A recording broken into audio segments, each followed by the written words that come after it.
Assalamualaikum warahmatullahi wabarakatuh. Halo semuanya, perkenalkan nama saya Rahmania Zahara. Di podcast kali ini saya akan sedikit membahas mengenai masalah yang terdapat di sekeliling kita. Apa itu ya? Oke, penasaran kan? Mari kita simak bersama-sama. Pencemaran lingkungan. Ya, pencemaran lingkungan merupakan masalah lama yang dihadapi oleh manusia bahkan sampai saat ini. Masalah pencemaran lingkungan belum dapat terselesaikan dengan baik dan semakin parah. Pencemaran lingkungan merupakan masalah kita bersama yang semakin penting untuk diselesaikan karena menyangkut keselamatan, kesehatan, dan kehidupan kita. Siapapun bisa berperan dalam menyelesaikan masalah pencemaran lingkungan ini, termasuk kita. Dimulai dari lingkungan yang terkecil, diri kita sendiri, sampai ke lingkungan yang lebih luas.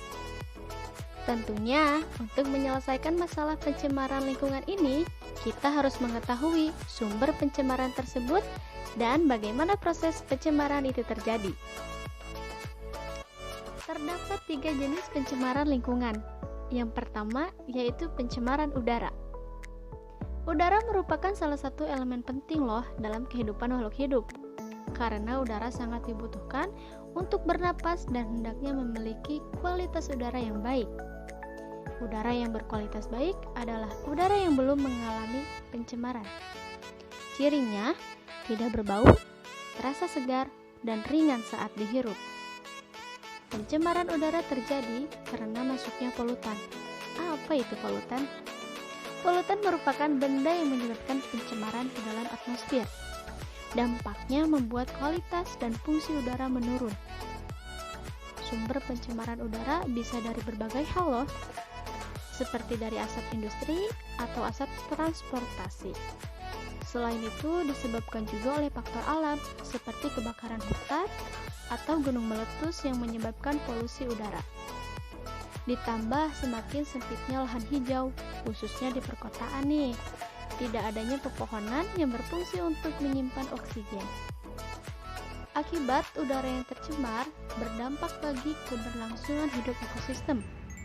Dampaknya bisa berskala mikro dan makro. Pada skala mikro terdapat pada kesehatan, seperti tubuh kekurangan oksigen menjadi lemas. Jika berlangsung lama dapat menyebabkan kematian. Serem ya.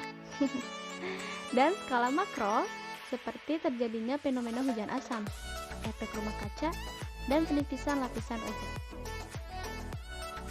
Yang kedua, ada pencemaran apa ya kira-kira? Ada yang tahu nggak? Ya, yang kedua yaitu ada pencemaran air. Pencemaran air merupakan peristiwa masuknya zat atau komponen lain ke dalam perairan. Dampaknya membuat air tercemar dan kualitas air menurun. Padahal air, khususnya air bersih, memegang peranan penting dalam kehidupan makhluk hidup. Air yang tercemar tidak bisa dimanfaatkan dan menyebabkan penyakit.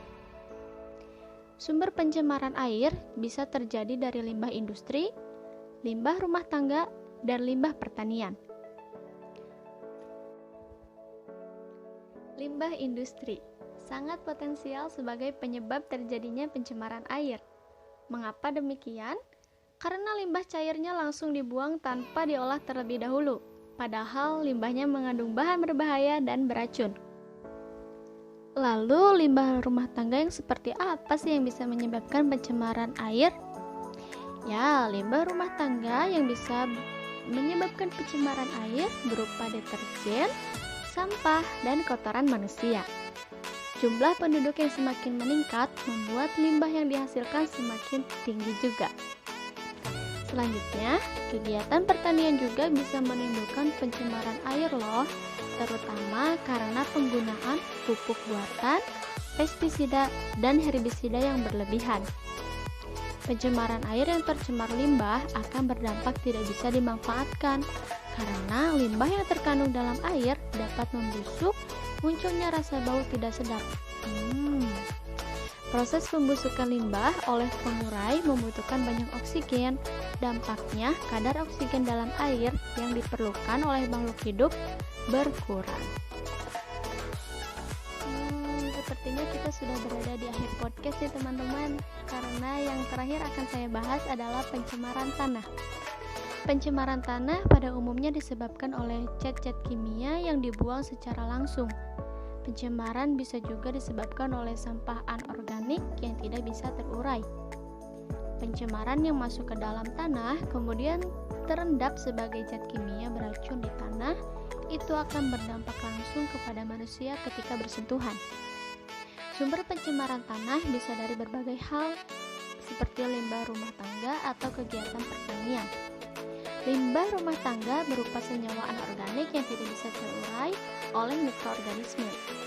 Sementara limbah pertanian dari penggunaan pupuk buatan, zat pemberantas hama, dan pemberantas tumbuhan pengganggu, atau biasa kita sebut dengan pestisida ya.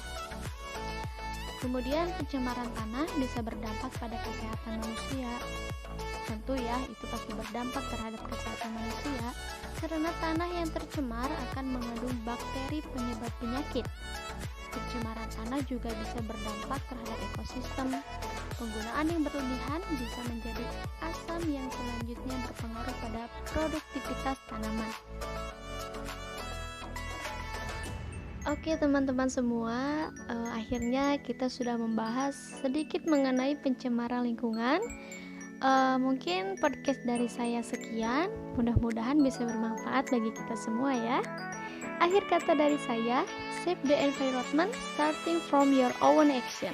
Selamatkan lingkungan mulai dari tindakan Anda sendiri. Wassalamualaikum warahmatullahi wabarakatuh.